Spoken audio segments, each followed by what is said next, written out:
Hi, this is Linda Walker. I'm going to talk to you about an interesting experiment I had with my daughter a couple of weeks ago. And it's around the idea of organizing in a way that it sparks joy. And that's using the ADD lens. Some of you may not know this, but my youngest daughter moved out on her own last year. Kiri struggles with ADHD and severe learning disabilities. And to make matters worse, like many ADHDers, she has very low motivation from low levels of dopamine in her brain. As a result, her apartment looks like a tornado just went through it. She doesn't like to stay in her apartment when she's not at work because, well, it distracts her. She's unable to relax, and it's far from a calming environment. So she goes out and spends money that she really doesn't have just to stay away from that demoralizing environment. Now, I've offered quite often to help her get organized, but she's never been really interested because, well, she knows it's not going to be all that pleasant. Recently, I came across an interesting approach to organizing that's proposed by Mary Kondo, that's with a K, Kondo, a Japanese woman who has written a couple of books on the subject based on her work helping organize people's homes in Japan who knew they needed help. Now, I read her book, The Life-Changing Magic of Tidying Up, in the hopes that her method could help my readers with ADHD. While some of the strategies are far from being ADHD friendly, there are some strategies that I believe are promising. First one is the idea of the two-step process. Step one is discard. Discard everything or whatever you're not going to use. And then step two is to decide where to store. Now, the first strategy, to discard, I think is important because I believe that the fewer items you have, the less you have to manage. And this is why businesses hold these big inventory sales before they do inventory, because there are fewer things to count. Now, tackling one category of things at a time is another thing that Kondo advocates. She advocates gathering all items in one category in the same place before you begin. And she really means everything, including stuff that's in storage. But now remember, you're only doing one category at a time.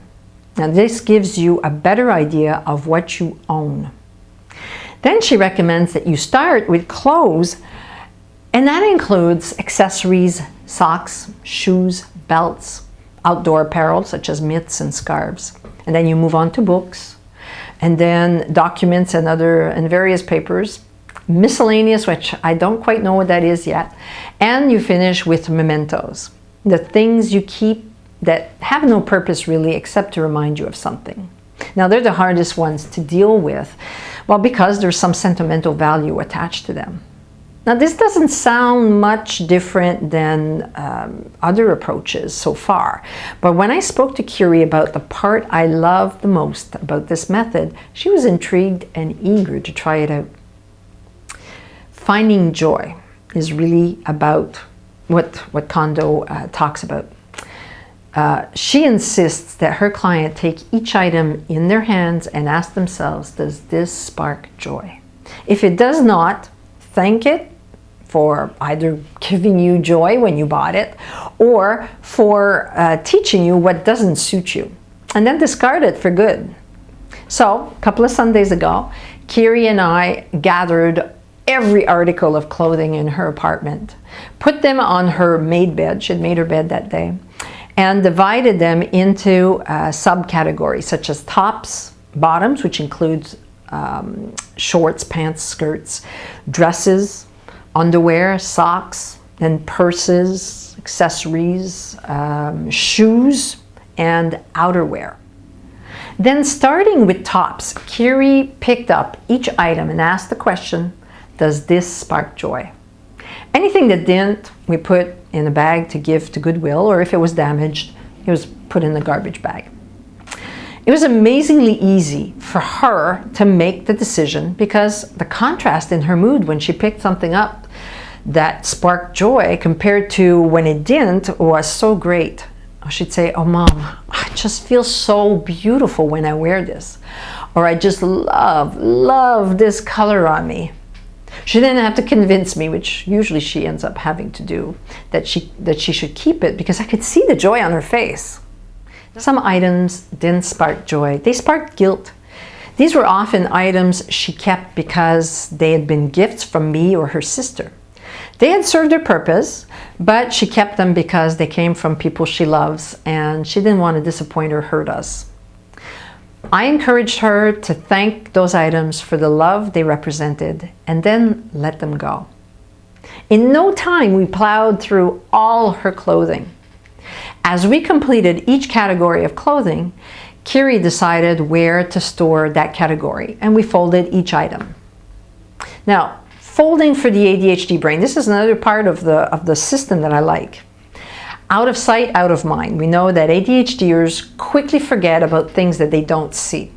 So if you know that if you don't see something, you forget about it, why on earth would you fold your clothes and store them one on top of the other in your drawer? Or as many of you do, and my daughter did for a while, shove everything unfolded in their dresser. If any item sparks joy, you want to be able to see it as soon as you open your dresser. So Kondo recommends that you fold all of your items so that they're stored vertically in a way that allows you to see every piece when you open the drawer. You may choose to fold them. You'll find a link to a video that shows you how Kondo folds clothes to stay vertical. Or you may want to do something else. You don't want clothes, everything to get wrinkled, of course. Who has time to iron everything before they wear it? But rolling clothes also keeps them visible and prevents them from getting wrinkled. So Kiri and I folded the clothes 2 or 3 times lengthways. Then, being careful to remove the creases, we rolled up each piece, placed them in the drawer. Within 2 hours, and we took a break to go and shop for supplies for organizing in the middle of all this, we were done. I was so inspired by this approach that I started to implement it with my own clothes. I've included pictures of my drawers so that you can see what it looks like. Now, an important thing for any system that you decide to create or any organization that you decide to do is to ask yourself the question, is this sustainable? Kiri brings her laundry to my house once a week to save on laundromat fees. So a new habit that she'll start implementing, she actually started last week, and I'll help her by doing it for myself as well, is that as we're passing time together, she'll roll up her clothes before she leaves and then put them away as soon as she gets home. Now, I've tried rolling and folding clothes as Kondo does, and I prefer to fold them myself. So you choose the method that works for you. That's the important thing. Now, what about you? Do you have, do all of your clothes, let's say, spark joy? If not, thank them, get rid of them. If you haven't worn it for quite some time, is it because you've forgotten about it? There's a good chance that that's it. Or is there guilt associated with it? Get rid of it and allow it to spark joy in someone else. Now, if you're interested in giving this a try, here are some of the steps that you'll have to do. Make your bed, or if you choose to do this on a big table, wash the table properly. Then second, you want to gather all articles of clothing, and I mean everything. Place them on the bed, even things that are in storage.